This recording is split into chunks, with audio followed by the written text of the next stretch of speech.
Ladies and gentlemen, No, girl, I'm standing in the entirely wrong place. Ladies and gentlemen, I'm standing in the entirely wrong place.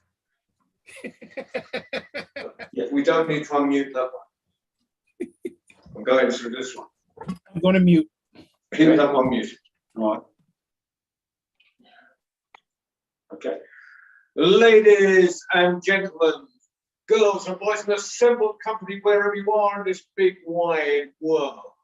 I'm standing here with the inimitable Mike Rust in Marrakesh in the World Storytelling Cafe. We have all sorts of people around me. We have Waleed flying magic carpet. We have Kamal, who's telling stories. We have enormous numbers of people around the world on screen about to tell stories. So without further ado, and no hesitation whatsoever, and no more prevarication, let me hand everything over to Mike Rust. Great. We made it. So normally I'm sat in Shropshire, which is the English side of the Welsh border, and we're doing this now for 2 years. So I've travelled all the way to Marrakesh to say thank you to the people who have done all the work behind this. So there's Waleed, who is here. Kamel is behind me. There's a long, long list of people who aren't here. Mike and John and Aziz and Ali and all the others. And I've come to say thank you to them all. And they winked me out to Shropshire, and I wasn't wanting to come. And I promised my wife Lynn I'd be nice to everybody. And I've been nice to everybody.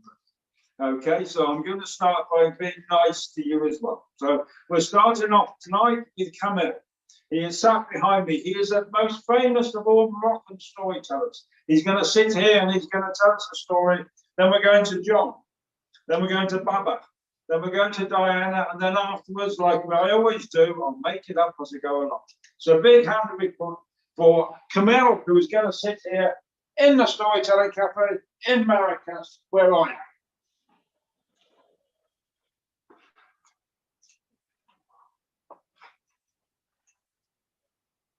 Hello everyone. Hello every human being. So I'm so glad again to be with you, and so extremely glad to be with Mr. Mike, both the masters and good fathers of storytelling in the world. So my story for today, as you know, today was, a unique, a special day. Where humanity gathers. Soccer. I'm not a big fan of soccer, but World Cup of football, and today, tonight, right now, we enjoy our world storytelling world competition. My story is about my preferable storyteller, in all ages, Mr. Juha. So once upon a time, Juha was working nearby the market. This market was in Damascus, a Syrian city. And Juha was very famous. Everyone knows about his jokeful jokes. Everyone knows about everything about this tricky, this cunning person. He was going for shopping, and suddenly there is a man came behind him and slapped Juha, slapped him falsely. The problem, this person was thinking he was going to slap, someone he knew about him. But Juha turned and found that person. And found that person, and that person was pretty shocked because found the master, the wise man, Mr. Juha. Juha didn't accept the attitude and the situation at all. Then he decided to be in a conflict with this man, this slapper. After a long conflicting and quarreling, people coming, they crowd, we can say, saying everything between Juha and this man. And lastly, they decided to go to court. I mean, to be in front of a judge who is going to decide what will happen. The best thing in the story is the person who slapped Mr. Juha was one of the relatives of the judge. And of course, the judge going to support one of his relatives. That's what happened. He came and he winked his relative and said, "Don't worry, don't feel about this problem. I will fix it." And after that, everyone was awaiting what's going on. The judge winked again the person and told him, "Don't worry, just go and bring $1,000 or dinar." So the man said to the judge, "Oh, this is the problem. I don't have money." "No, go and seek for money. This is the most important." And the next time the judge said to him, but the man didn't accept it, which is go and don't return back to courtyard. That's what happened. The man left, and Juha and people in the courtyard waiting with the judge until a time when Juha, because Juha is a clever man, understood that was a dilemma, only a solution at all. After that, after a long time, what do you think Mr. Juha will do? I mean, what Juha had done before. Juha went without hesitation and slapped the judge. And take 1,000 dinar and offer it to the judge. And he said to the judge, "Excuse me about this action, this bad action, but trust me, when the person reaching back, don't forget to offer him this portion or this money or this everything." What we're gonna get from this story is, not all the time can a rich man, can a judge, can a person solve any problem, because corruption and many things, life become, furious. So Juha sent that time a message to all the people that in life we should live peacefully, we should live a fair life. Thank you so much. I really appreciate your hearing.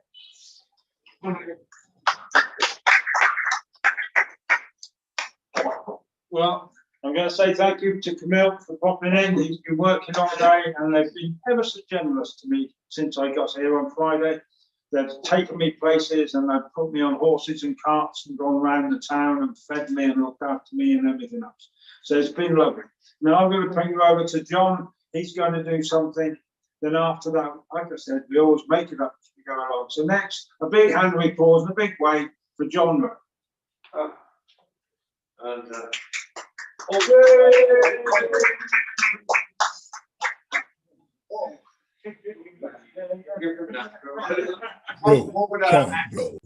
So I thought I'd do a poem I wrote for children,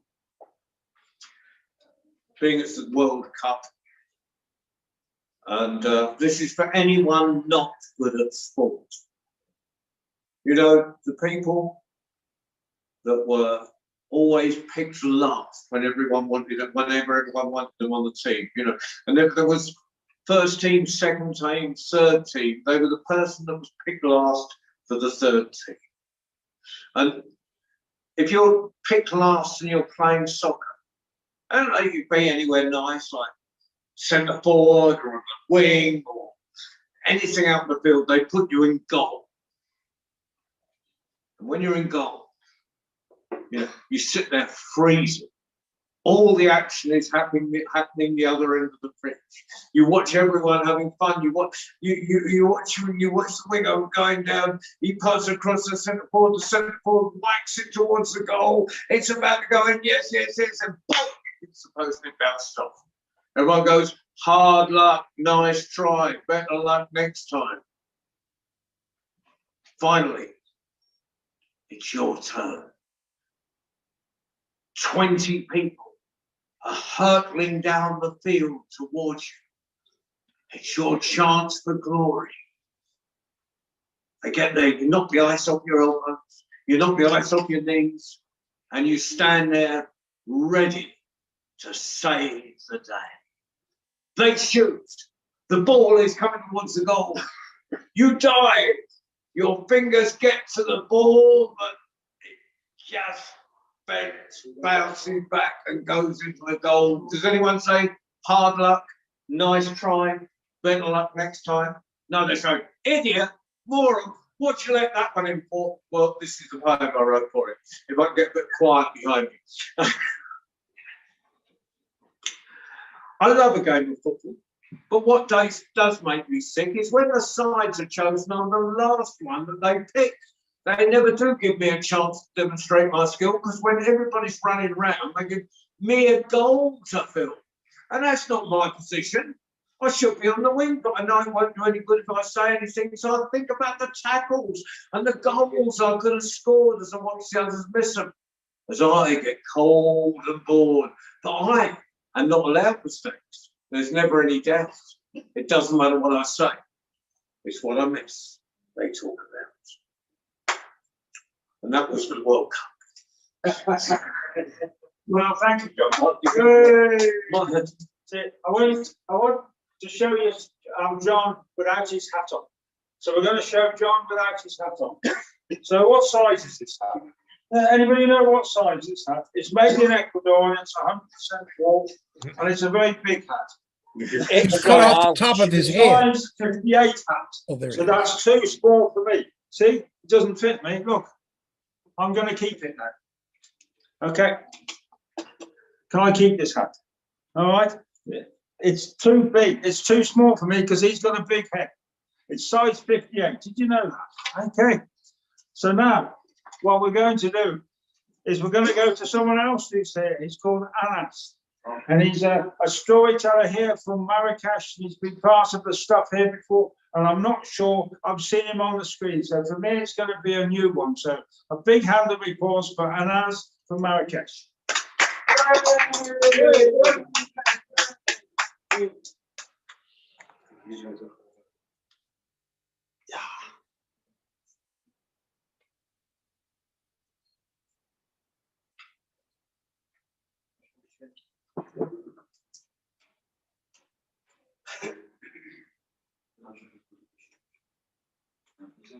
Okay.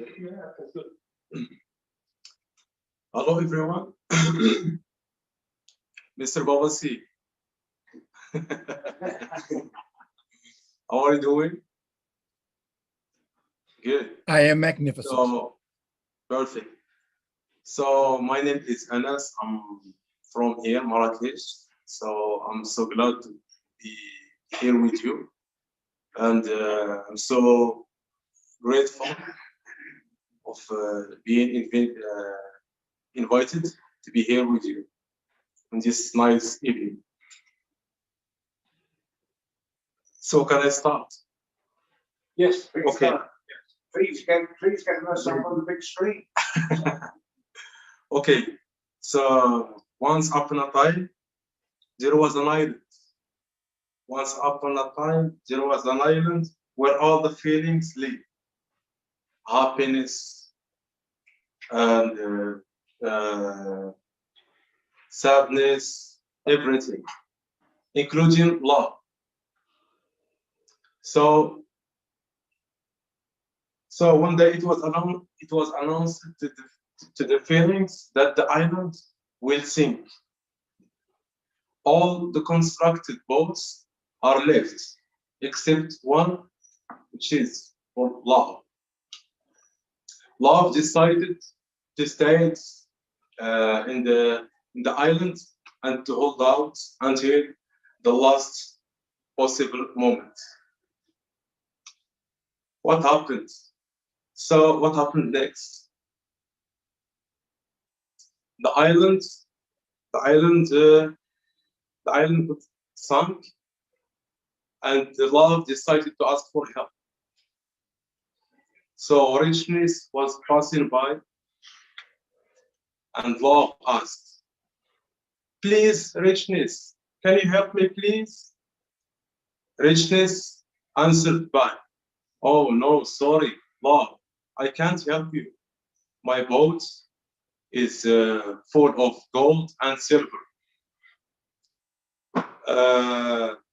Vanity also was passing by, and Love asked, "Could you please help me?"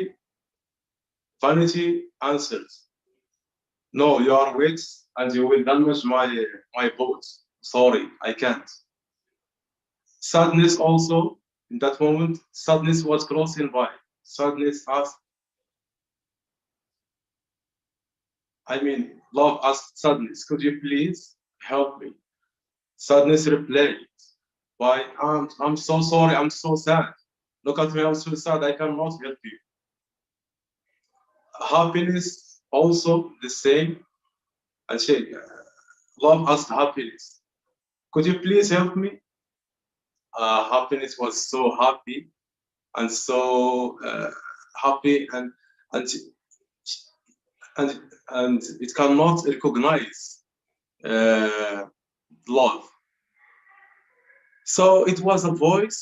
Suddenly, it was a voice calling, "Can I help you? Just hold on. I will help you." It was an elder, the voice of an elder. This elder helped Love finally, and in their way to the land. Love asked the elder man, "Why you saved me? Why?" And the elder man refused to talk. He considered it as a duty. So after that, when they arrived, the elder went through his way, and Love meets another elder. This elder man is knowledge, and he asked, "Why he helped me? Why that man helped me? And who is that man?" The elder replied, "This elder is Time." Love answered, "But time? No way. Why time?" And Knowledge answered with a deep smile on the face, and as Baba said. So he answered in a deep smile on the face. It was overjoyed. He said, "Time is the only one who is capable of knowing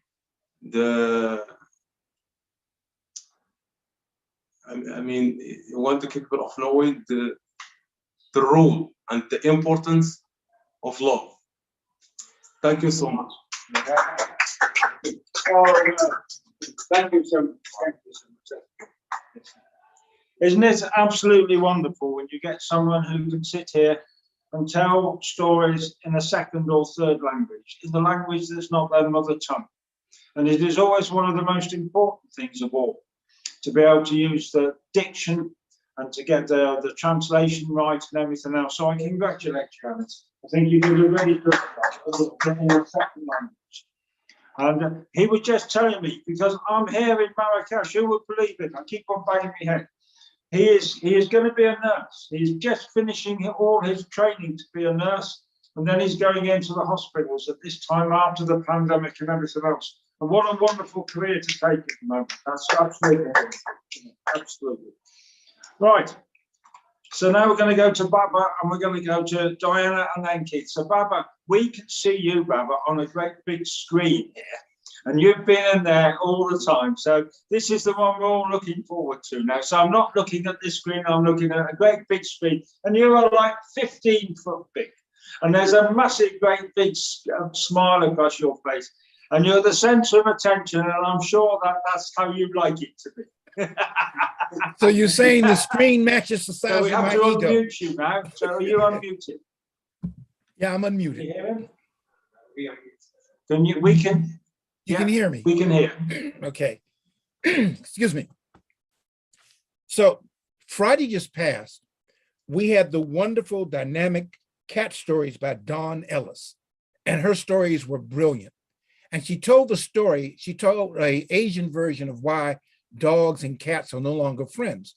And we compared notes just briefly. And I decided today I would tell a Southern from the United States, a Southern rendition of why cat and dogs are no longer friends. So this story is told throughout Southern and Midwestern United States. So a long time ago, oh, wait a minute, let me switch accents. You see, a long time ago, the cat and the dog, they was bestest friends. Oh, yes, they were. Bless your heart. They were the bestest of friends. Oh, man, they did everything together. I mean, they did everything together except for work because cat don't like to do much work. But cat and dog, they went everywhere. They went to dances together. They went to market together. I mean, they just had themselves a lot of fun because they was bestest friends. And if you hear the dog tell it, the cat was his bestest friend in the whole wide world. Well, sir, I'm here to tell you that one day, the cat and the dog, they were talking about what they were going to eat. Now, in this version of the story, we're going to talk about a ham with apologies to my Muslim friends, but I'm telling the story from a cultural aspect. Sometimes when we tell the story and we have a Muslim audience, we change it to cheese, but I'm telling today's story from the original context of when it was told to me. So bear with me and please forgive me. So, cat and dog were talking about what they wanted to eat, and they were talking about all kinds of stuff, and finally dog said, you know what? I think we should get ourselves a ham. And cat said, a ham? We should get a ham? And dog said, yeah, we should get ourselves a whole ham. And cat said, you know what, bro, dog, that sounds good. Because if we get a ham, I'm going to fix some poke salad. Now, if y'all don't know about poke salad, it's a kind of a green, it's made from a weed, but you got to cook it because if you eat it raw, well, you won't be around to tell anybody about it. You got to cook it thoroughly too. But poke salad is really, really delicious. So he said, I'm going to fix some poke salad. I'm going to fix some potato salad.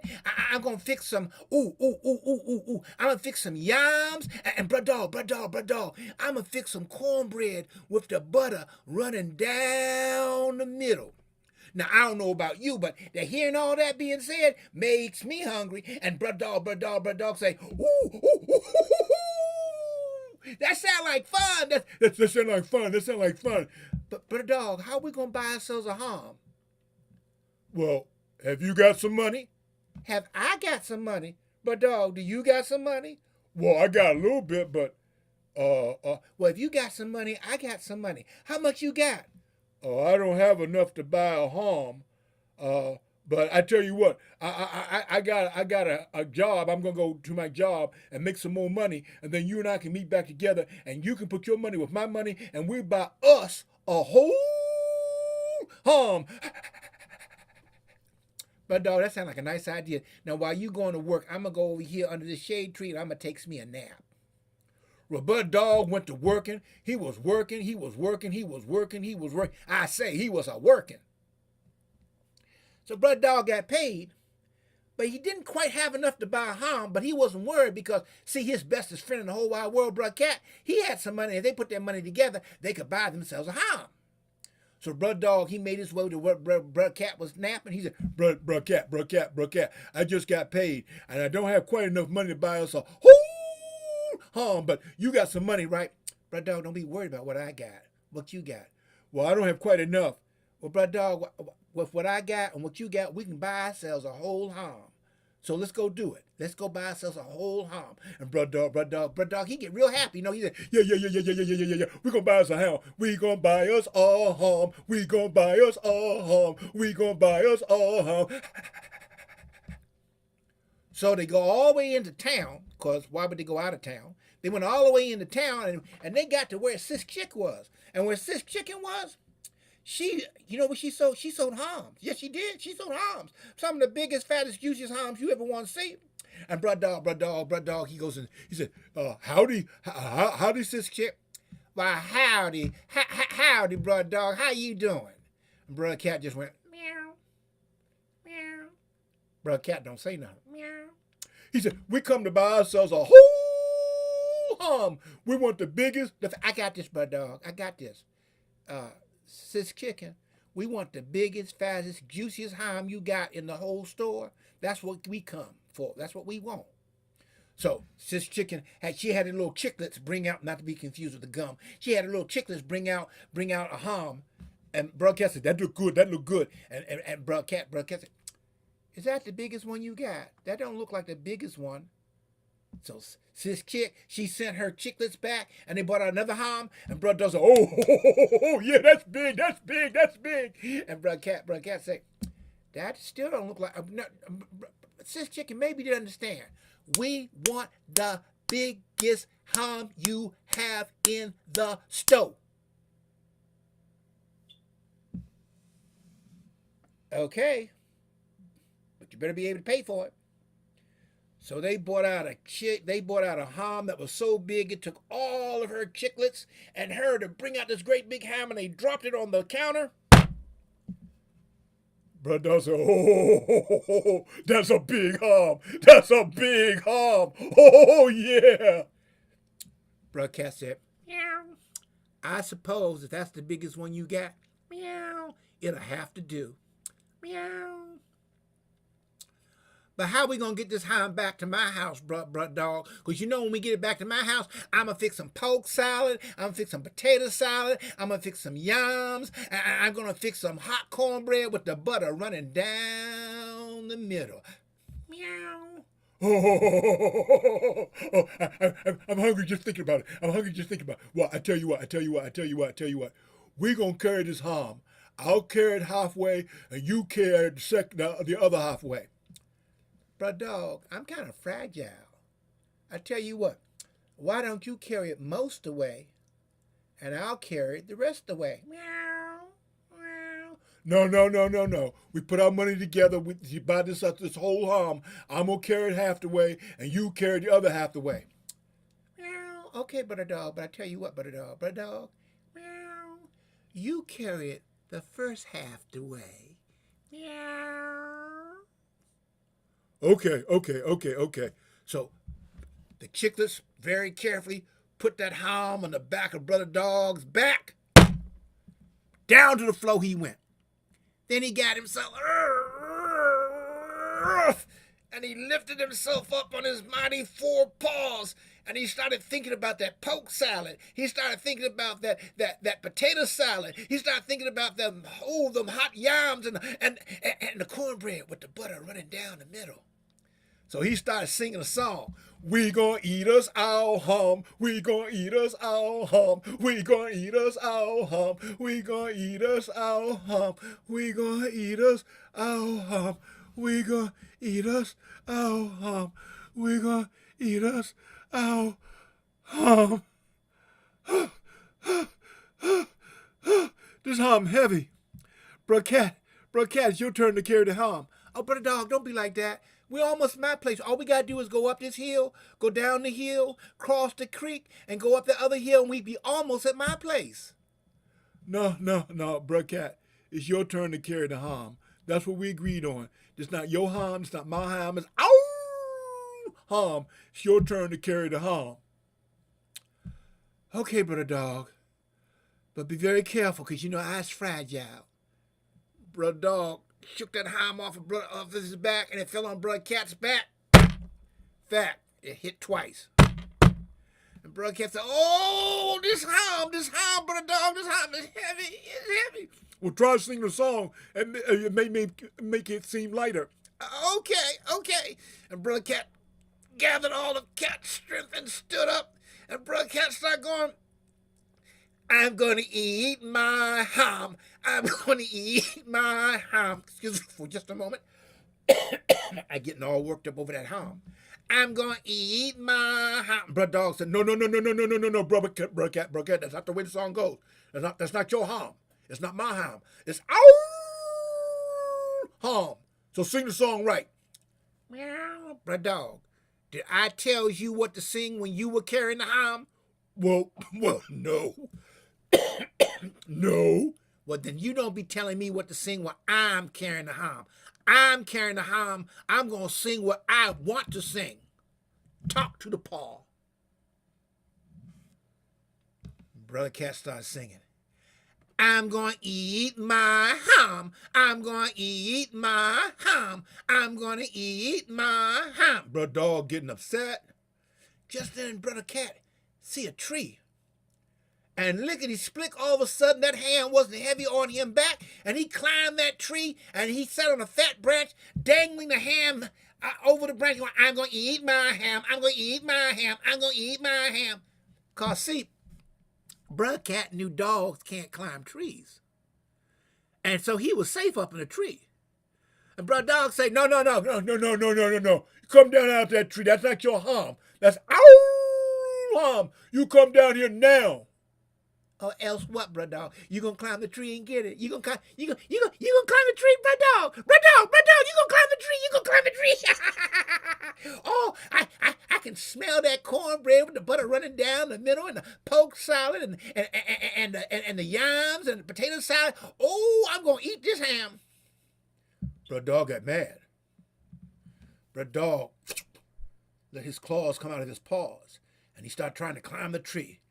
That's not your ham. That's not my ham. That is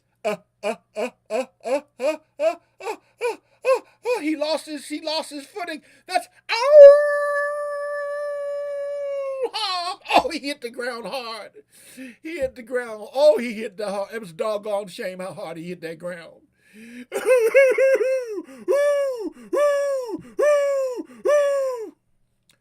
Brother Dog, you okay? No. Brother Dog, can you move? No. Brother Dog, you sure you can't move? Yeah. Oh, Brother Dog, you must be in pain. Brother Dog, guess what? I'm gonna fix that poke salad. I'm gonna fix that potato salad. I'm gonna fix them yams. I'm gonna fix that cornbread with the butter running down the middle. And the cat ran down the tree, grabbed the ham again, and ran all the way home. After a while, suffering on the ground, still unable to walk, Brother Dog, he smelt that poke salad cooking with the onions and the garlic, and he smelt the yams cooking mixed in with the honey, and he smelled the potato salad with the onions and the celery and a little bit of eggs in it, and he smelled, he smelled the cornbread with the butter running down the middle, but most of all, he smelled the ham. And Brother Dog began to crawl because he was so hungry, and he began to crawl. He crawled up the hill and down the hill and over the creek and up the hill, and he got in front of Brother Cat's house. And he said, he knocked on the door. Who is it? It's me, Brother Dog. Brother Dog who? You know who, Brother Dog who. Open that door and let me in. Oh, I can't do that right now, Brother Dog, because I'm eating. I'm having poke salad, and I'm having yams with the honey, and I'm having potato salad with the onions and the celery and a little bit of egg, and I'm having, Brother Dog, I'm having the cornbread with the butter running down the middle, and Brother Dog, I'm having myself the juiciest, plumpest, fattest ham you ever had in your life. Meow. That's not your ham. That's not my ham. That's our ham. We paid for it together. I want some ham. And Brother Cat had one of them Dutch doors where you could open up the top and keep the bottom closed, and leaned out and took a piece of ham and said, you want some of this here ham? You want some of this here ham? You want some of this here ham? Yeah, I want some of our ham. Stay right there. Stay right there. Brother Cat ate all that ham and came out with the bone and tossed it to Brother Dog. Brother Dog saw that ham bone coming his way, and he thought there was meat on it. He leaped up and he grabbed it, but there was no meat on the bone. It was just a ham bone. It was just a ham bone and no meat on the bone. He didn't even get any cornbread with the butter running down the middle. He didn't get any pork salad. He didn't get any yams mixed with the honey. He didn't get any potato salad with the onions and the celery and just a little bit of egg. He didn't get the cornbread with the butter running down the middle, but most of all, he didn't get any ham.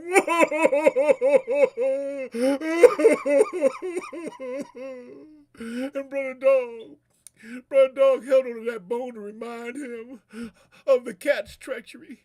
And he crawled all the way to his home, where it took him a week. No, it was 7 days. It took him 7 days to recover. And after he recovered, he went looking for that cat. And to this day, every time Brother Dog see that cat, he be chasing him because he's going to get even with him for eating all that ham. And that's why the cat and dogs are not friends anymore. I want to tell a real quick shorty. All right, it's going to be quick. Okay. So, someone had gathered all the stories in the world, but the problem was stories never finished. They were always going on and on and on and on. So someone said, oh, I know what to do with this. And they grabbed all the letters in the alphabet and they scattered them, because without the letters, you couldn't tell stories. But people began to look for it, and they brought back the A, the B, the C, the D, the E, the F, the G, the H, the I, the J, the K, the L, the M, the O, the P, the Q, the R, the I, the ST. I put that I in there twice. And they got the V, the W, the X, Y, Z for my UK friends. And then all of a sudden, someone found the very last letter, and that was the letter. And that is the end of this story.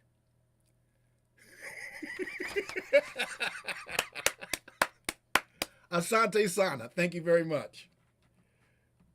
You're muted. We can't hear a thing you're saying. Right, can you hear me now? Yes. Right, okay. That was wonderful, Barbara. Thank you very much. Great, yeah. I'm sat in front of a big screen, so I'm looking at a little screen and a big screen, and all the words are coming up underneath. And I don't know where Barcelona came from, but I think the guy who's doing the translation from Texan to Darja, which is the local language here in Morocco, back to English, doesn't know Texan. Okay. Yeah, right. Southern's hard So to we have more translate. people here, we have more people on screen. So we're going to go to Diana from the Highlands, which is what we said we were going to do next. And then instead of you, Keith, we've got somebody here, and I think his name is Mahmoud. Yes, sir. So you'll be after. Okay, that's great. Okay, so we're going to the Highlands of Scotland, where all the women are beautiful, because Stanley Robinson told me that. And is there snow on the mountains, Diana? In the Highlands? No, not yet, but there's been lots of rain. In fact, it's been raining cats and dogs lately. So, yes. Well, here's another bit of one up, because I'm sat here, I can see the Atlas Mountains, and the Atlas Mountains have snow on them. How about right. the out to the south? But I'll leave it to you, Darren, to speak for Scotland and for the Highlands of Scotland. Right. Well, this story is set in Aberdeenshire, where I'm from. And it's set a long time ago. There's this very old miller, and he has an old-fashioned wheel, and the wheel turns the water, and the power that gives turns the grinders, and so the corn can get ground into flour. And well, it's a successful business for him, but he doesn't have a lot of money left over at the end of the day because he's got to feed his family. But he's a very contented man. He's happy. If you saw him in the street, he would always say hello. He would never ignore you, just because he was that kind of person, because everybody in Aberdeenshire, including me, are exactly like that as well. So anyway, he had the mill, and he was just tidying up after quite a long day. It'd been a bright summer's day, and he was sweeping up, and he thought he heard something outside. And it was horses' hooves. And then the horse got tied up, and he wondered who it would be at this time of day, because he was just about to go back home and get something to eat. When he came out, it was the laird from the top of the hill in the big castle. And he wondered why this laird was here, because this laird wasn't the kind of person that always exchanged pleasantries. In fact, far from it. There was always some reason behind what he did. And it took a bit of guesswork or working out sometimes to find out what it was. But the miller knew there was something up. So he invited him to sit by the bench with him, and they talked for a little while. And then the laird asked where his daughter was. And his daughter often helped him in the mill, and she was a great help. She was a beautiful girl as well, and she was about 20 years old at the time of the story. So he said that he thought she was a lovely girl, and that he decided that he was going to get married again. And who would he choose but the miller's daughter? And the miller was quite astounded. I mean, why? And surely his daughter would have some say, but then it was the laird, and he did stay in the castle at the top of the hill, and he was very powerful. Well, it was the laird having a bit of fun, maybe, because what he did say was that there was a way of getting out of this if he could answer 3 questions. And with it being the laird, the miller thought maybe there would be a bit of a twist to this. Well, the first question, he said, that I'll ask you when I come back, when I want to take your daughter's hand in marriage, will be this: how heavy is the moon? And the miller thought of all the questions, but then he didn't really have to wait long because the laird told him what the next question would be. And the next question would be, how many stars are in the sky? And he was so taken aback that he hardly had time to draw breath before the laird said, the third question would be, you will have to guess when I come back exactly what I am thinking. Now the miller went from being slightly worried to extremely worried to not knowing what to do. But the laird said goodbye, and he took his horse off, and he said he would be back in 3 weeks. Well, 3 weeks is a long time when you're worried. And he was very worried, and he couldn't tell anyone. And he didn't want to tell his daughter, and she was going out with the shepherd from over the hill. And they knew, the shepherd and his daughter knew there was something up. But they couldn't get it out of him. He just was a stone wall, and he felt he should be able to sort this problem without asking for any help.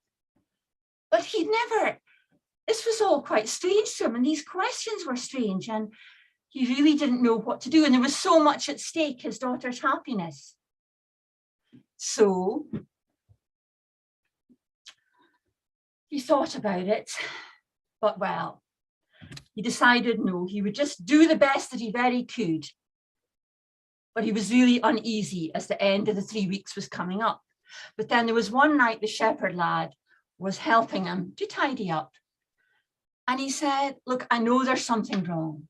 We both know there's something wrong, your daughter and I. You have to tell someone. You never know, we might be able to help. So we told him what I told you about these 3 questions, how impossible they were, and what on earth was he going to do? So the shepherd boy said, look, when he comes tomorrow at 6 o'clock, I'll be here, but I'll put on your jacket, and I'll wear your cap, and I'll put on your boots, and he'll think that I'm you. And I have got a good idea of what I'm going to say to him that will get you out of this mess. But the miller thought, gosh, how on earth is this going to happen? He just couldn't see that what the shepherd might be able to do would resolve the situation. But he was tired, and he couldn't see an answer to the solution, an answer to the problem himself. So he decided to let the shepherd boy dress as him the following night. And sure enough, the horse came along, and he tied it up. And here was the laird with his big hat, looking ever so slightly smug. Well, actually, not ever so slightly, looking very smug. And he stood there, and he said, oh, well, and he addressed the miller and he said, have you had time to think now? Do you know how heavy the moon is? And well, the shepherd dressed as the miller said, well, yes, I do actually. It's 8 tons. And he said, if you don't believe me, why don't you go up and check? And the laird realized that this lad was maybe a little bit, this miller was a bit smarter than he thought. Anyway, how many stars are in the sky? Well, what was replied was, there's 48,870,632. And if you don't believe me, you're welcome to try. But I mean, how many stars are in the sky? It's going to change from night to night, how many you can actually see. And some of them are so far away, he knew the laird was just having a bit of fun. But the last question was going to be the cruncher, the one about what am I thinking? Well, the laird bade his time and he said, okay then, what's on my mind? What am I thinking right now at this precise moment?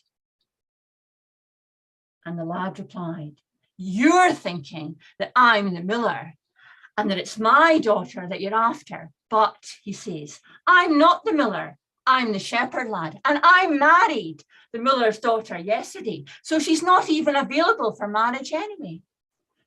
Which all goes to show that you never underestimate a person from Aberdeenshire in Scotland.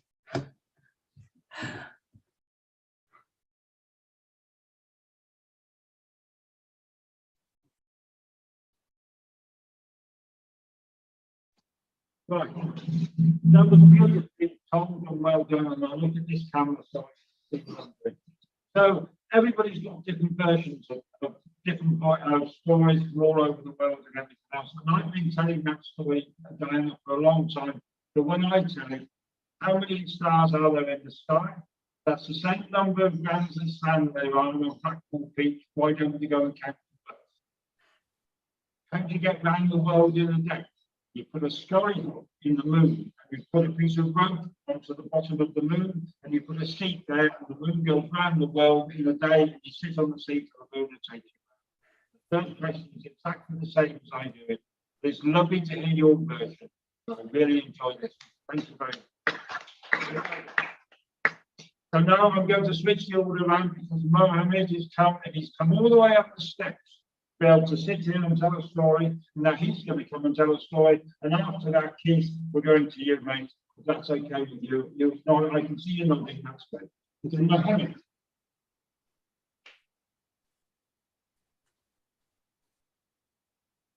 Thank you, he calls me sir.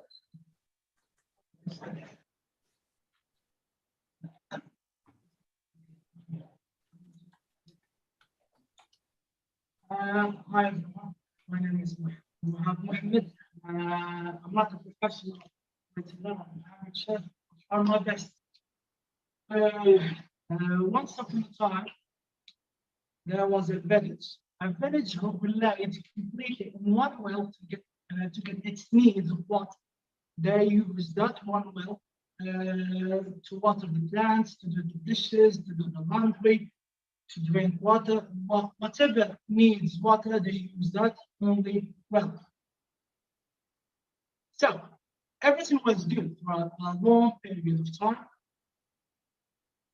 Till one day, a person from the village went to the well to get its need of water. So he lowered the bucket to get some water, but when he pulled the bucket was gone. Was taken from the bottom of the well. He was very confused. So he lowered another bucket, trying to get some water, but again the bucket was gone. It's a big deal because he needs water. Because water is an essential component to life. So he lowered a third bucket, trying to get some water, but the bucket was gone again. So he ran the leaders of the tribe, presenting the problem to them so that they find some solutions because he wasn't able to figure out what's going on.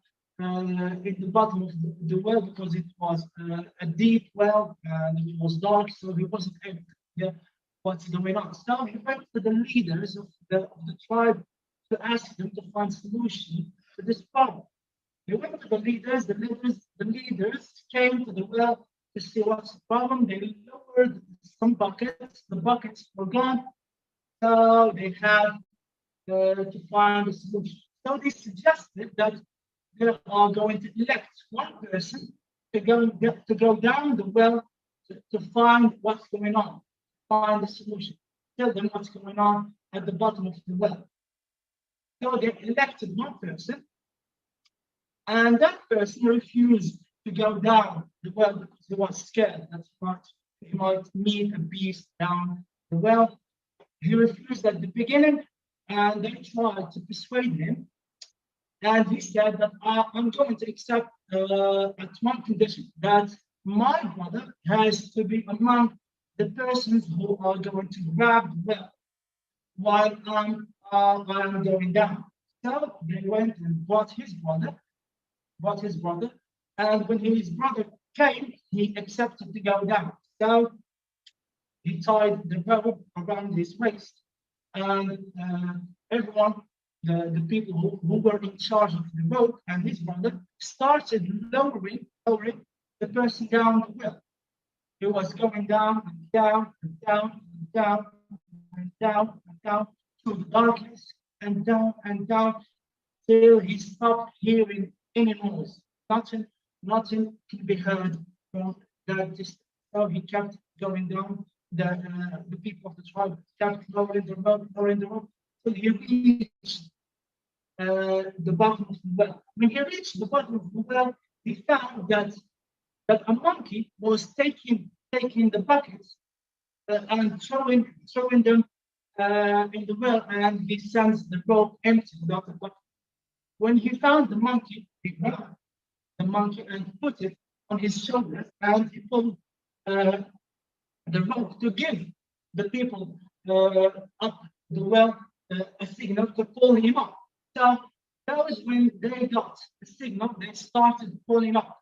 They started pulling up the person. They started pulling him up, and they kept pulling him up, pulling him up. And some of them tried to see what's going on, what is going to come from the well. Is it a beast? What's going to happen?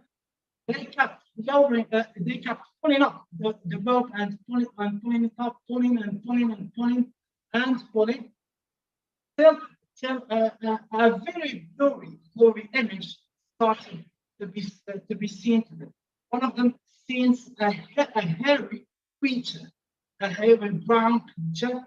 He was very shocked and surprised. He kept looking and trying to figure out what's going on. He called some of those who are pulling the rope, told them to see what's going on. They kept looking and trying to figure out what's going on. They kept looking till everything was clear to them. A hairy creature was coming from the well, and they started screaming.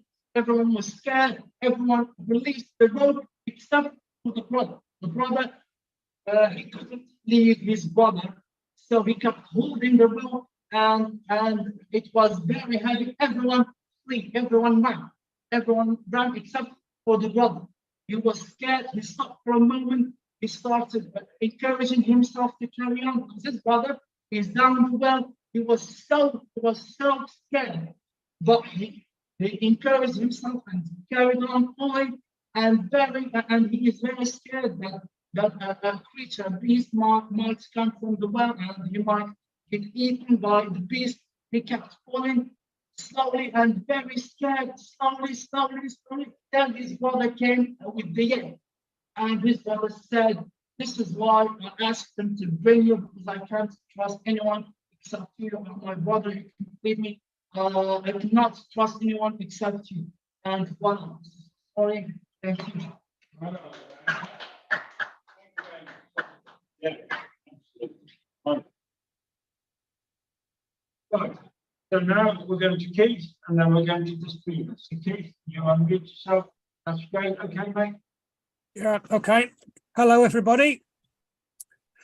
This is a story from Haiti. So Can just, everybody hear you, Keith?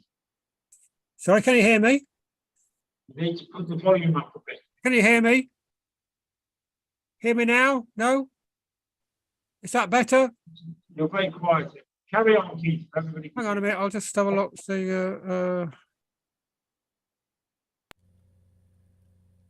Mike, I can hear him clearly. It might be from your side. all right. Yeah, audio.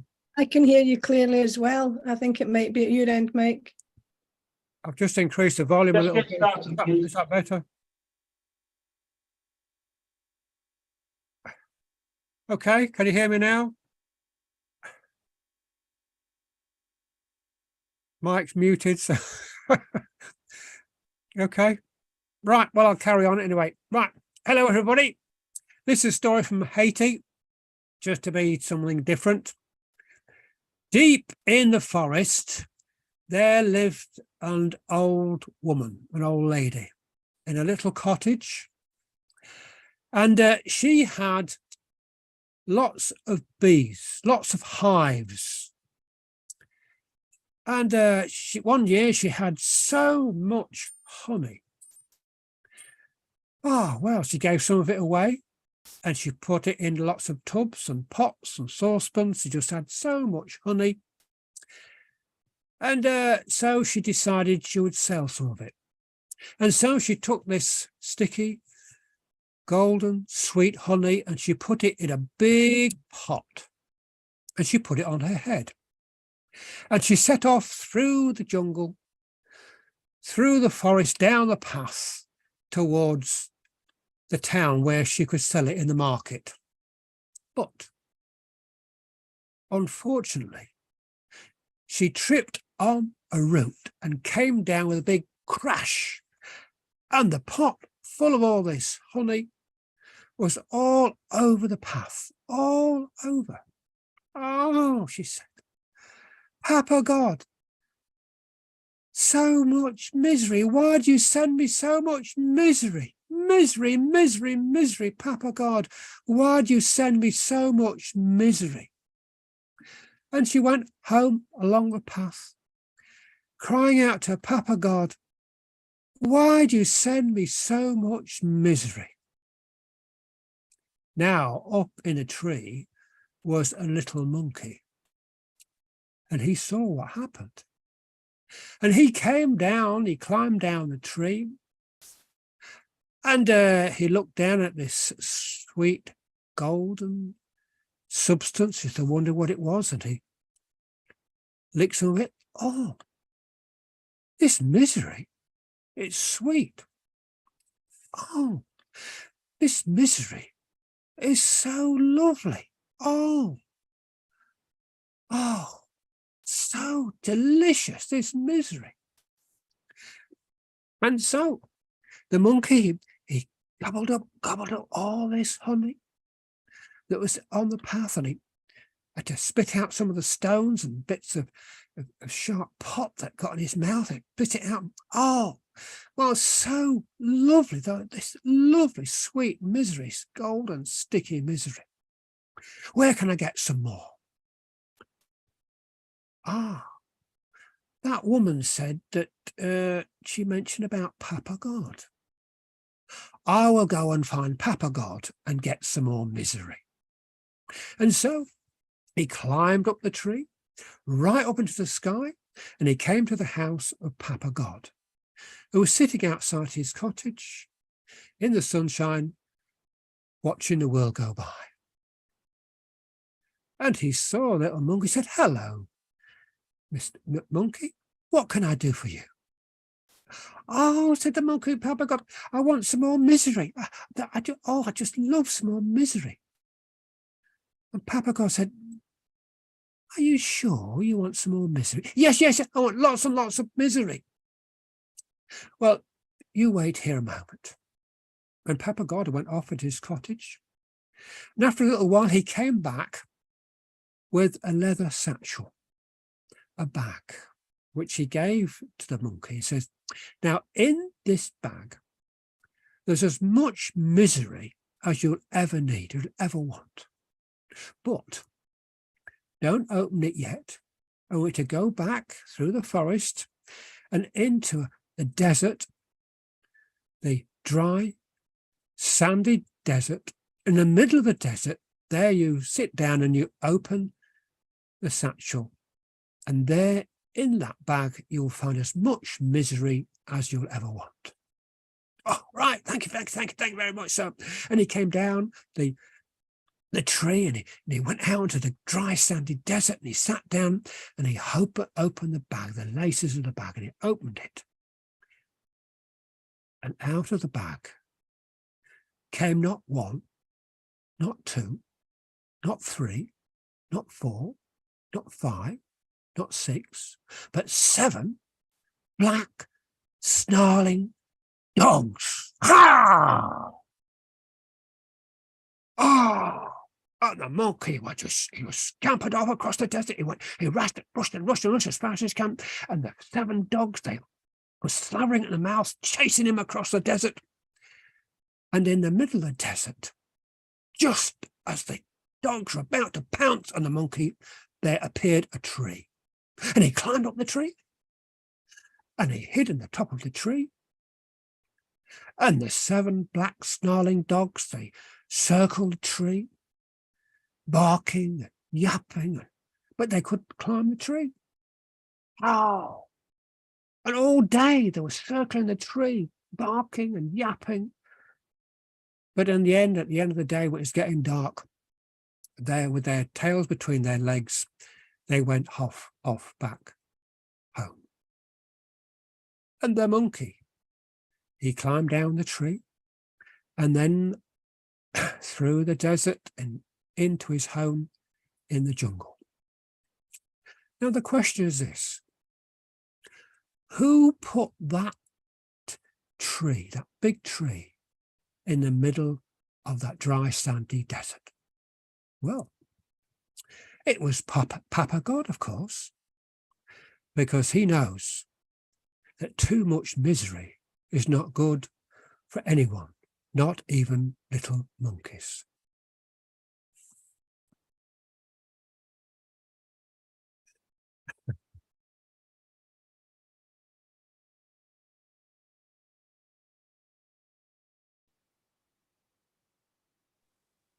Great. That was beautiful. Thank you very much, Keith. That's great. So now we're going to Despina, and then we're going to Rona. Okay. Now the chat is coming up, but the screen is a bit away, so I'm not seeing much of the chat at the moment. But so I hope there's nothing personal to me. So it's Despina, then Rona, then Norman, and we'll see where we are. Donald, so about to see where we are. So Despina, all the way from Greece. Here we go. Hello, everybody. Hi, friends there in Marrakesh. Hi, friends here in Zoom. Well, in honor of our friends there, I have chosen an Arab story to share with you today. And this goes a good while back, more than 1,000 years back, actually. Lots of grandfathers back. So this is called The Caliph and the Free People. And I heard it from a Spanish teller, because this is the magic of stories. This is how stories travel from one place to the other. They start from the Arab world. A Spanish teller tells it, I hear it, I bring it to you in English. So here's how it goes. A long, long time ago, there was this caliph, the great caliph called Al-Mamun, or the Black Caliph. He was the son of Harun al-Rashid. Well, one day, he was traveling from Baghdad to Cairo, and he was crossing the desert. Now, this caliph, the Black Caliph, he was very well known to be very just. So as he was crossing the desert, he reached an oasis, and there they stopped with his men and their camels to find some shade and water the camels. As he was waiting there, he saw two men approaching, and between them, they were holding another man, holding him tightly from his arms in a violent way. And they called out to him, they said, Grand Caliph, justice, we seek justice. What happened? Said the Caliph. This man we have here among us, this guy, he killed our father with a stone. Oh, said the Caliph, and he stroked his beard. Look at me, said to the young man.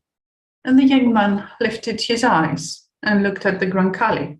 Is what this man said true? Asked the Caliph. It is, my lord, said the man. Every word of it. Because you see, I was herding my camels here in the oasis next to these people's home. And before I knew it, my grandest camel, my stud, my stallion, entered their orchard. And he found this fig tree and he started eating the fruit. The moment I realized, I went towards him to try and get him out, of course, but it was already too late because the owner of the orchard had seen him. He had spotted the camel and he was furious, and he picked up a large rock from the ground and thrust it towards my camel, and it hit my camel on the head. And I saw my stallion fall to the ground, dead. Now, I in warm blood, I could not think straight. I was even more curious. I picked up the same stone and thrust it back to the man, and it hit him on the head. And there he fell on the ground. Now, these two men that caught me, well, they were faster than me. I tried to run, I tried to escape, that they ran faster, and here I am now. I see, said the Grand Caliph. So, he addressed the men, what do you want? What kind of compensation do you seek? We do not care about compensation, said the man. We call the retaliation law, blood for blood. He killed our father, and now we want his life. Seems fair, said the Caliph. Sire, said the young man, can I talk for a minute? Go ahead. I think it is just, and I accept your judgment, but I ask for only this.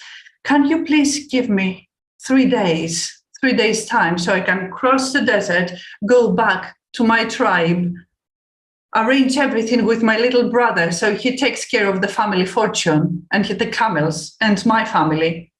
And then in 3 days' time, I will be back for you to do with me as you please. Well, we could do that, said the Caliph, but what if you run away? If you find somebody to fill in for you, to take your place while you go and take care of your business, I have no problem, but that person needs to know that if you don't show up, they will pay with their life. Is there anybody among these good people here, asked the Caliph, who is willing to take your place? So the man looked around at the crowd gathered. That man, he said, and he pointed his finger at one. That man can fill in for me. And I swear I will be back in 3 days' time, exactly at this time. But the man didn't say anything, so the guards went towards the crowd, and the crowd parted, and they took hold of that man and took him to prison instead. So the killer, the assassin, the murderer, he was left to go take care of his business. No, the man waited and waited, and 1 day passed, and then the next one, and the third day don't. And now, by this time, he was getting more and more uneasy. He was getting uneasier by the minute. His heart was pounding, and his blood pressure was falling, and he was sweating all over, and he had changed, I don't know how many colors, because the sun was rising in the sky, and it was nearly time. When they saw from the distance a man coming towards them on full gallop on a camel. And lo and behold, it was that same man who presented himself in front of the Caliph. I am back to do my duty, said the man. Okay, said the Caliph. Well, can I ask you, guards, let the other person free. There's no point in holding him now. Do you know each other? No, they both said. That had the Caliph taken aback, and he addressed the man who had been filling in.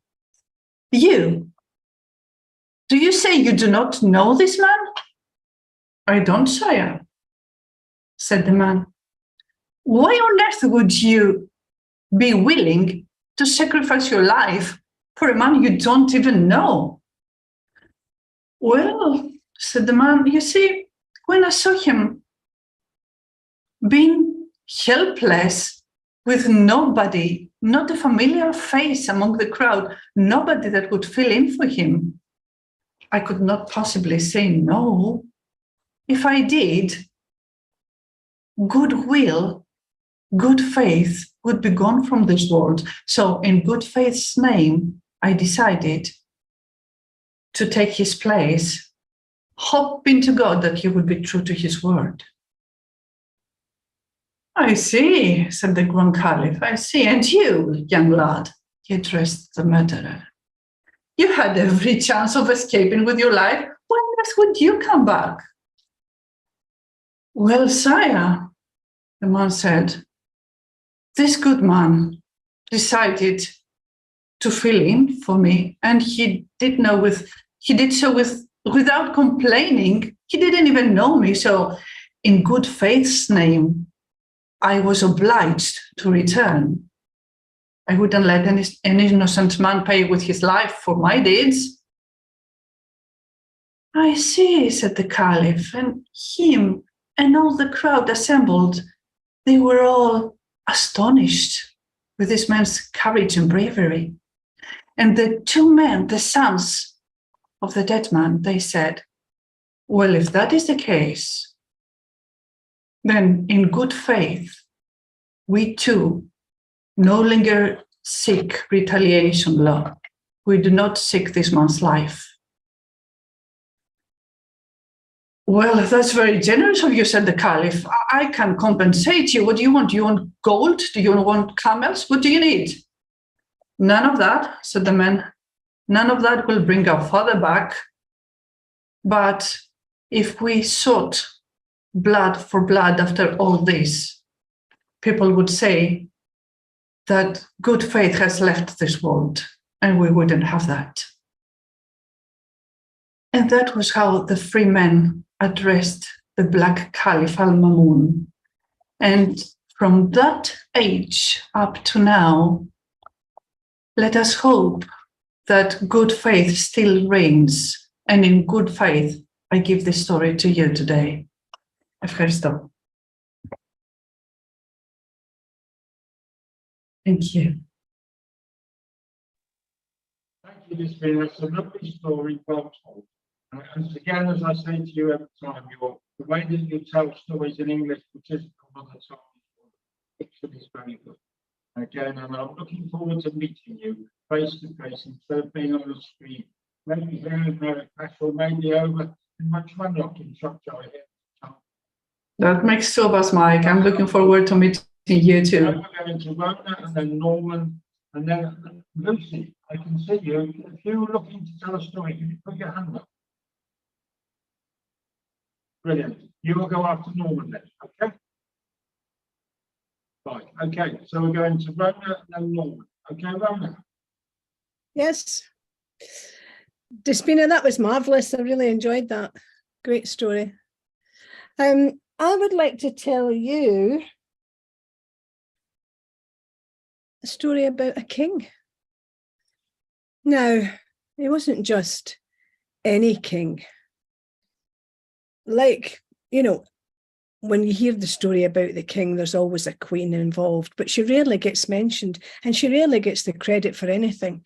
But this story is a little bit different because this particular king was really bad-tempered and, oh, he was just never happy, whinging and moaning and picking fights with people and just generally a bad egg, as we would say. And his wife said to him one day at breakfast, "You know, my dear, this man that you're planning to have executed today, I wonder if you've thought about the fact that he's extremely clever and you have just lost the best of your advisors. It seems strange to me that you would want to have somebody killed who could be very useful to you."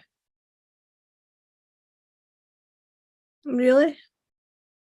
And you're sure he's that clever? Well, the story goes, people say he's very clever, very intelligent man. And the crime that he committed, it just seems a bit harsh to have him beheaded for stealing a loaf of bread. Theft is theft, my dear. Well, it's up to you, but I really do think that you should think again. Oh, the king didn't want to do anything about this because he didn't want to think that his wife was smarter than him, although she was by a long shot. So as he was thinking about it at breakfast, he made up his mind that he would test how clever this guy was.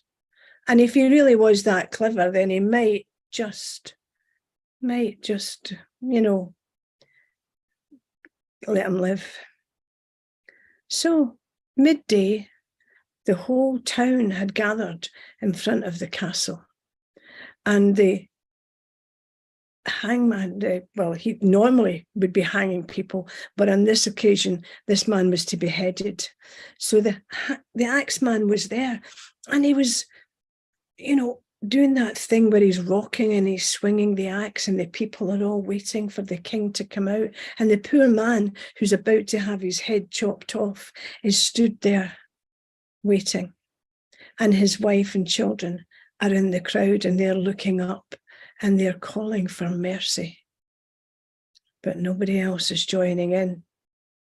Everybody wants to see an execution. That's what it was like in the old days. Even the children were brought along. They would have picnics. I mean, it was quite fiendish when you think about it. But the king had thought about this, and he decided to test the man. So as he came out onto the conclave with his lovely wife beside him, and she sat on her throne and he sat on his, he called over to the man and he said, "You, sir, they tell me you're very clever. Is that true?" And the man said, "Well, that's not for me to decide, Your Majesty. That's for other people to decide. But you can test me." Oh, and the queen smiled. She knew how clever this man was, and that was the right thing to say. So the king decided that he would test him. And he got up from his throne. When the people all gasped and stood back, he'd never done that before. And he walked down the few steps onto the courtyard. He had never done that before. And he stood in front of the people. He had never done that before. And he said to one of the guards alongside him, "Go and get me some chalk." And the guard ran off and came back a few minutes later with the chalk. And he said to the hangman to bring this prisoner down who was about to be beheaded. And he brought him down to the front and stood him beside the king. And as he's standing there, this axeman is swinging his axe at the side of his arm, and he's getting quite agitated. I mean, he will not be happy if there's not an execution today, because he won't be paid. And he looks out the crowd, and the crowd are all watching to see what's happening. They've just never seen anything like this in their lives. And those at the back couldn't see anything. So they were all passing word back to each other. The king is kneeling down. The king's kneeling down. The king's kneeling down. The people couldn't believe it. But he took the chalk and he drew a line on the ground. And then he stood up. And he said to the man, "If you're that clever, then I want you to make that line shorter without touching it with any part of your body." And the man looked.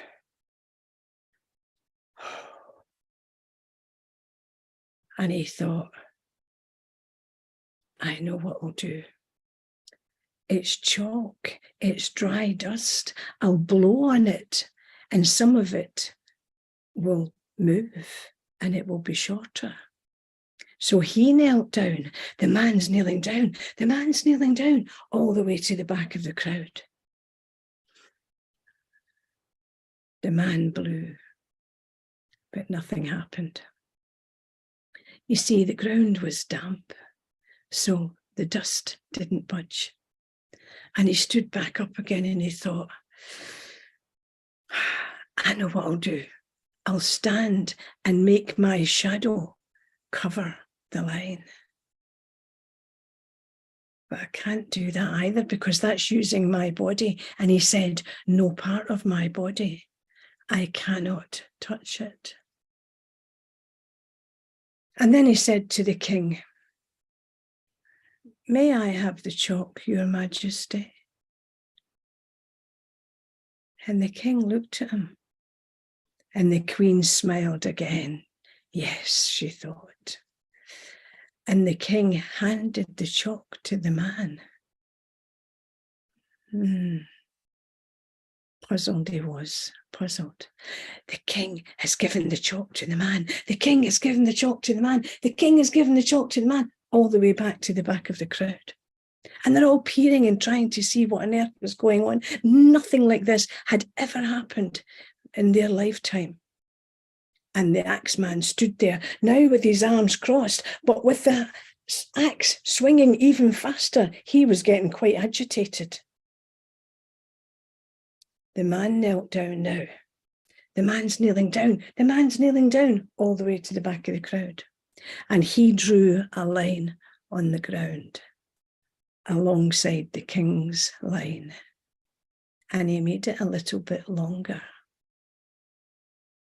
And the king looked, because if truth be known, the king wasn't very clever, but the queen, well, she was giggling away to herself now. She knew exactly what was coming. And the king said, what is this?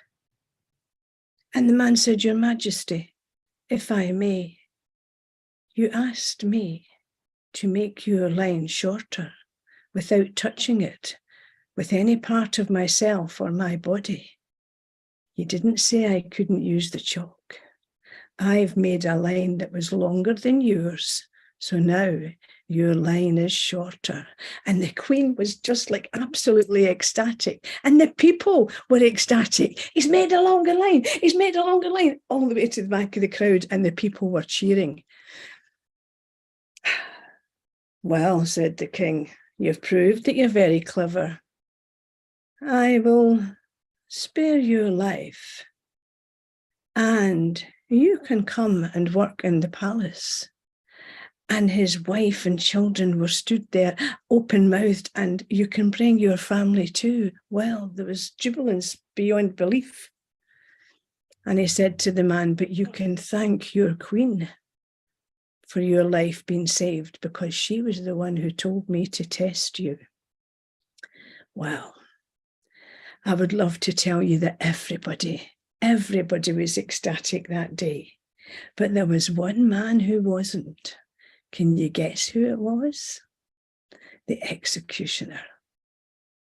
Thank you.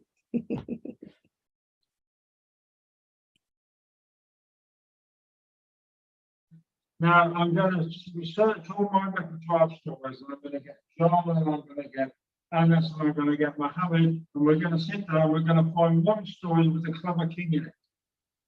Because we're going to need one story with a clever king in it one day, because there doesn't seem to be many stories with them. They all seem to be very thick kings. I don't know how they manage to be kings half the time. We've got a new king in our country, and there's a king in the country I'm such. I'm going to go and ask them to and ask them to take club for. We're going to have to find it. What I'm going to think. Right, okay. So we're going to go to Norman, then we're going to go to Lucy, and I think we're getting then towards the end of this. And I've been sat here again for nearly 2 hours, and this telling me stories. That's wonderful. So Norman, over to you, my friend. Thank you.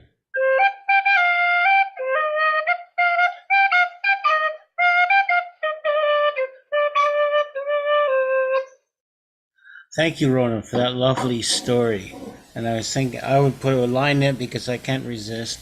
One way or another, there will be something shorter in this story, either your head or this line. So that I will put that in next when I tell that story next time. This story is about a king who doesn't know enough, but he's not a dense king. He's just an ignorant king. So, Mike, we will just say that, but he is a man who knows how to ask for help, or recognize it anyways. Now, it was a custom in that, in the land of Morocco, for this was the king of Morocco, and he lived in the city of Marrakesh. And his daughter was coming of age to be married, and all the things of protocols had been arranged. The proper suitable candidate for marriage had been made, and the young woman was called to her father's presence and given the good news. And whereupon, being told that she was going to marry such and such a prince, she turned white, and then paler, she gasped, and she fell in a dead faint. And all efforts to wake her up were to no avail. They were brought to her bed, the doctors examined her, and they looked at her eyes, looked at her color, and he said, "It's obvious that your daughter has fallen in love, but with somebody who is not of her rank. And therefore, when she heard she was to be married, she fell into this deep coma." Now, if you can find the one that she is in love with, the sound of that man's voice will wake her up. "Well," said the king, but she's not speaking." Well, when word of this got out, the cook said, "Well, she hasn't eaten, therefore maybe the smell of food will do this, will wake her up." And a beautiful dish of rice and raisins and lamb, etc., was made. The aroma filled the room of the kitchen and was brought in and left there, but the princess remained in her deep sleep. "Oh, perhaps a sound will wake her up," thought the king, and he called for the bagpipers and the drummers, for bagpipes come from that region. And so the drummer drummed, the bagpiper bagpiped, and the sound filled the room. But the princess remained in her deep, deep sleep and in a coma. And the king resolved and started making preparations for the death of his daughter.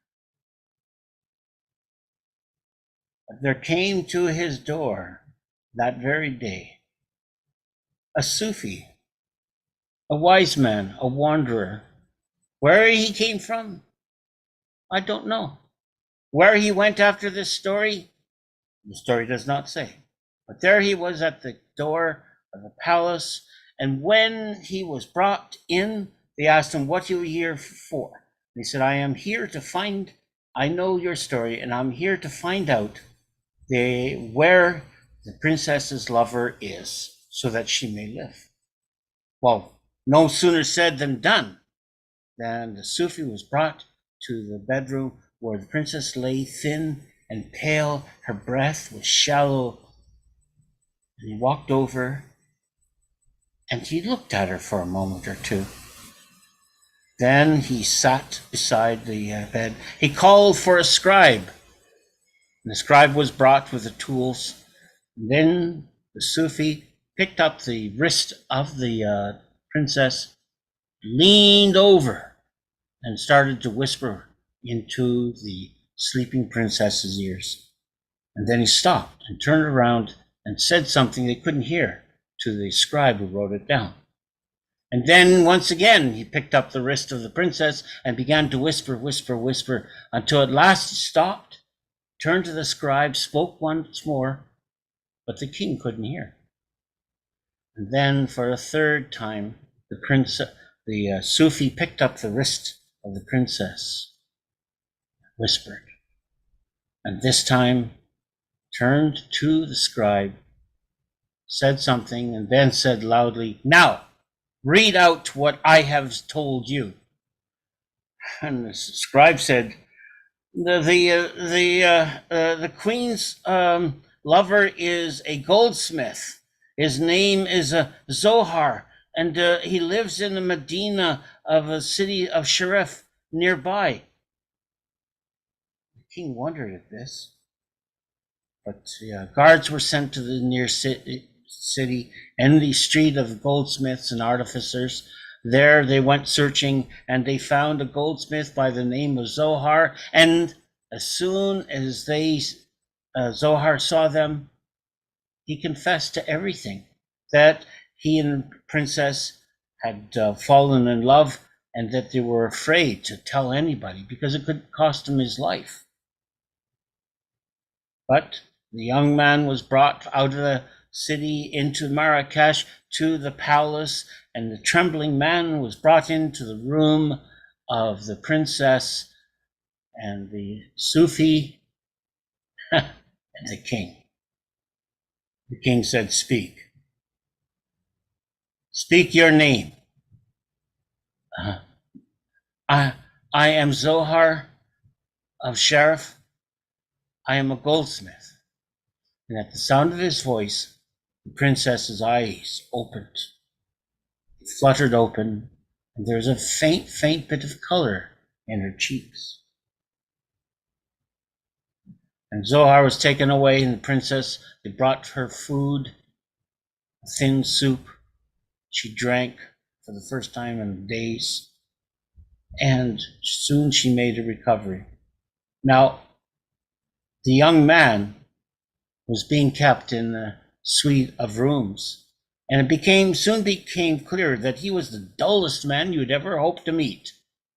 And the king said, "My daughter has fallen in with such a man. What can I do? She loves him, or says she does."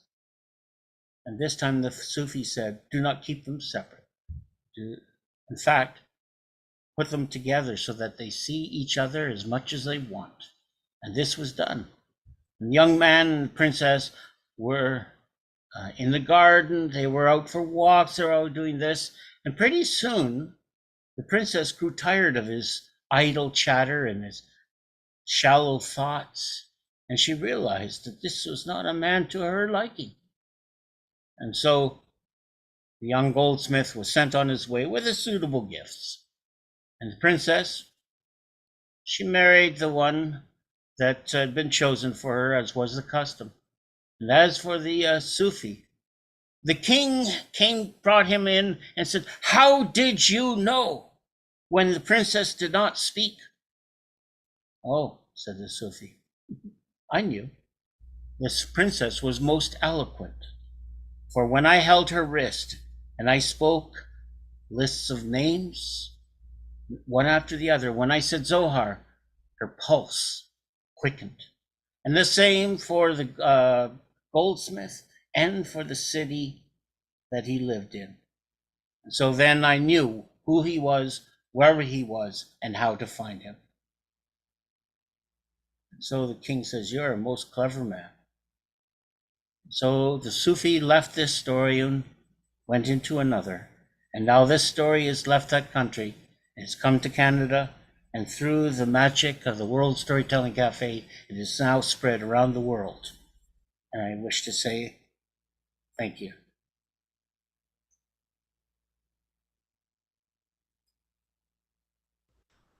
So now we're going, I think, to the last story tonight. And Lucy, you've been there all the way through from the very beginning, and it is lovely to come to you very much last, but very much not least. We look forward for you to tell us a story to finish off with tonight. Thank you very much.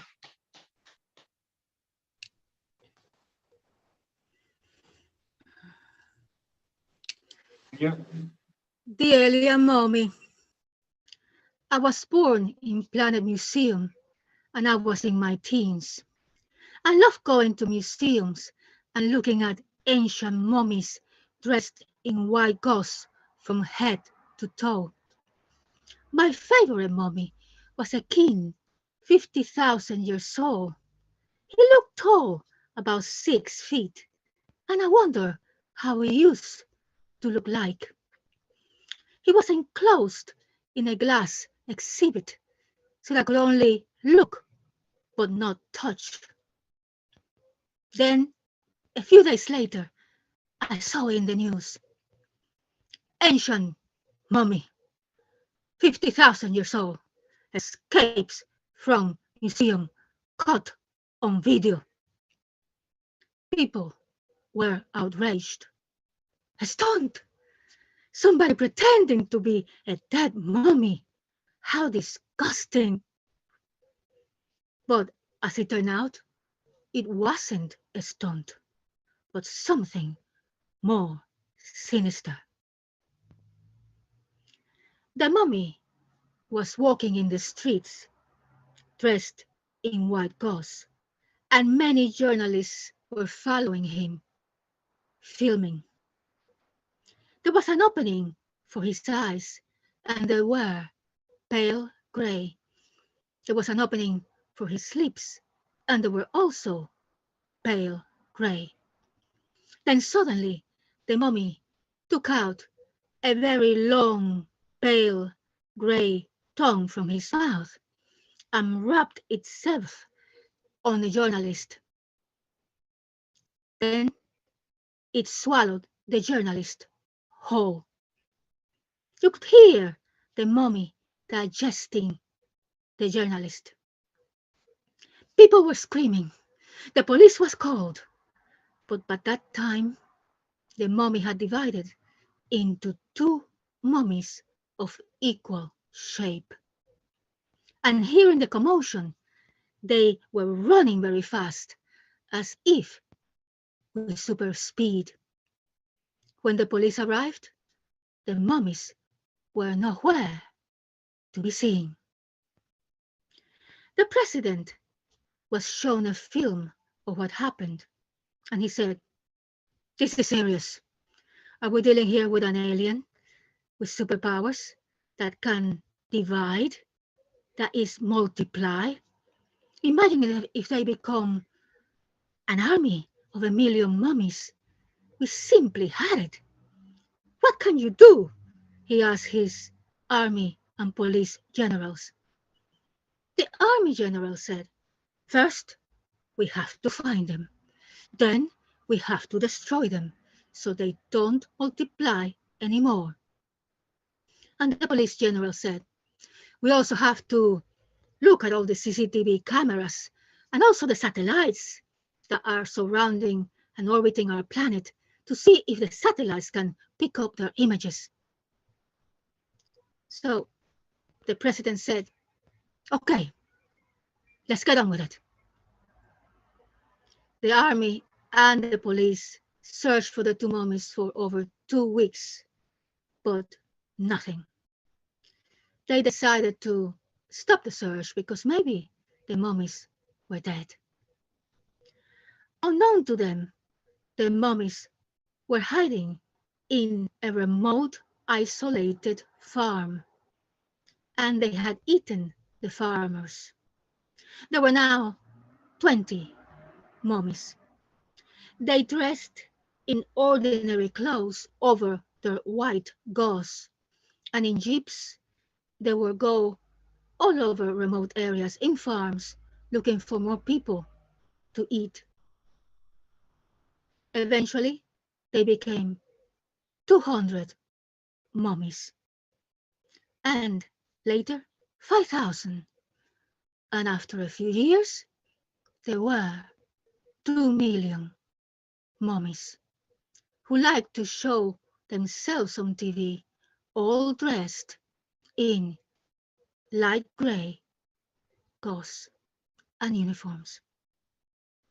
The police and the army tried to destroy the mummies with their most powerful weapons, but the mummies had extreme super speed and could avoid being hit by the weapons. The government knew they had a big problem.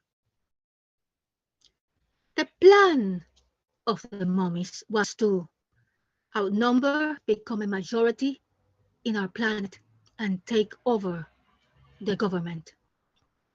And they achieved this a few years later. There were now 4 million mummies, and we, the ordinary people, were only 2 million. They would go on TV to express their vision for our planet. And they would say, "We don't want to eat you all. We can coexist in harmony. We come from planet Storm, where the sky is always gray, and we have superpowers of cloning and super speed. But there were vicious cloning wars, and my life was in danger. So I decided to save a copy of myself, to come to your planet in my spaceship and hide in one of your mummies in your museum. After 6 months, I became bored and decided to break free.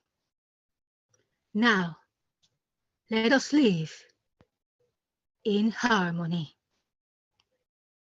I, for one, decided to accept the situation because, after all, there was nothing I could do. Thank you.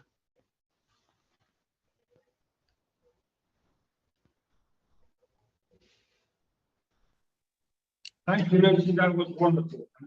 Certainly finished. I see, Baba, David, you're here. You've just come in. Hello, David. I've just seen you there. Can you see me? Hello there. Right. We were just getting to the very end. You're looking to say, you've been listening all the way through. Do you want to tell a story to finish off? You have to unmute, my friend. Thank you, Lucy. Thank you very much. I've been out all afternoon with the family, so I've just got in. I'm quite happy to just listen in till the end of the show. Right, well, thank you for being here, but this is the end of the show.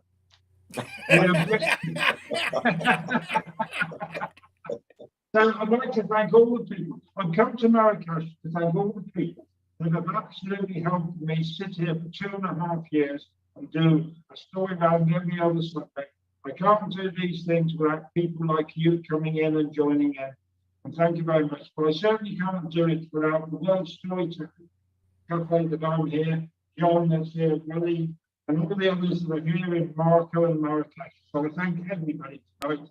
In 2 weeks' time, I'll be back, but I'll be back in Shropshire, and you'll all be there. And I'm looking forward to meeting you all personally, the ones I know. So tonight, we're going to say goodbye, but we're not going to turn it off in a minute because we have to say what's coming up. Now we've got surprise notices, so I'm going to hand it back to John and to Cameron. A round of applause for Mike, who finally made it to Marrakesh and has run this for 2 years. Round of applause for Lee, who guides the Marrakesh Cafe and ably assisting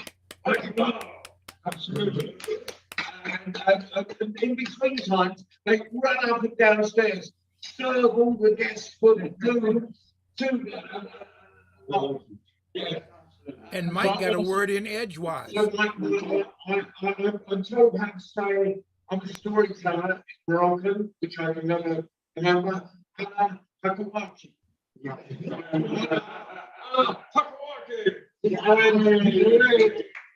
So, anyway, what's coming up? What is coming up? Does anybody know how to take a screenshot on a Mac? Is Tuesday No, is the is our young storyteller. I wanted to take a picture, but I don't know how. I remember you saying something. Yeah, we can't hear you. I know what I'll do. I'll take a picture with my camera.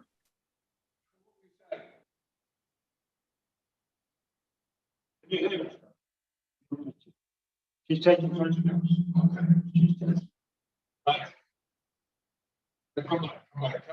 Hmm. So, Tuesday, we have our young storytellers at 5 o'clock UK time.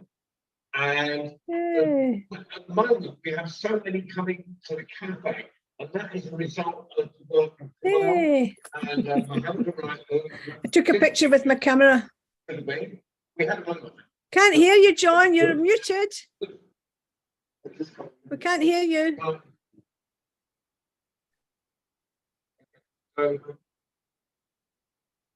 Can you all hear me? Put your fingers up. Can you hear me? That's all right. That's okay.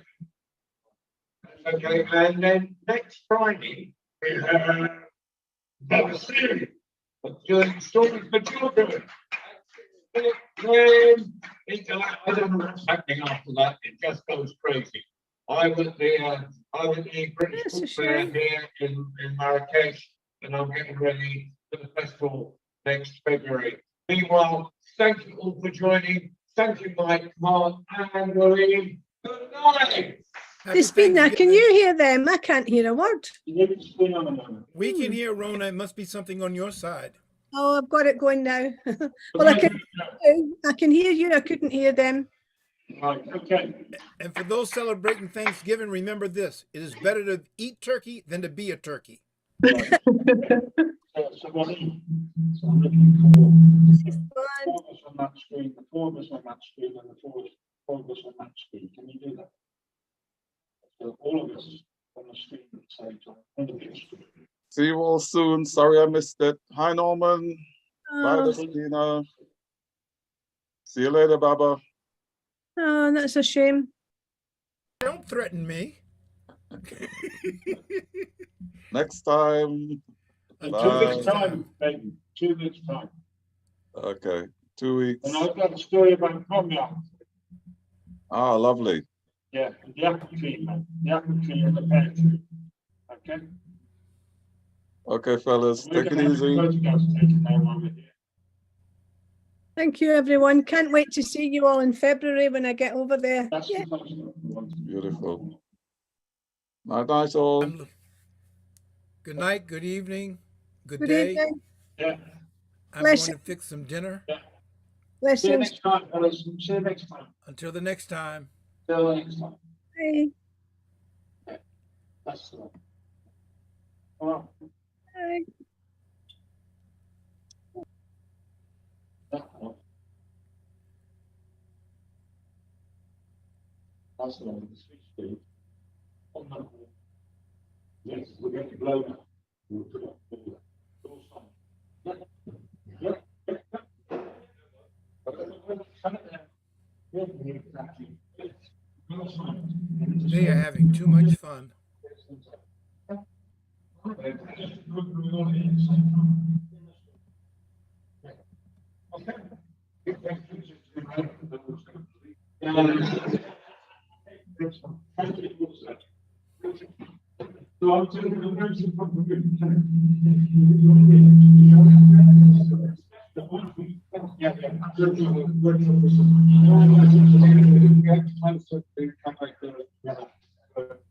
But we can't leave until.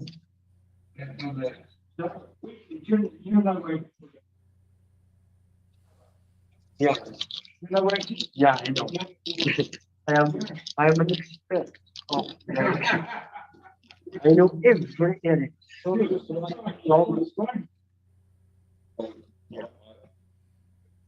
Man in charge.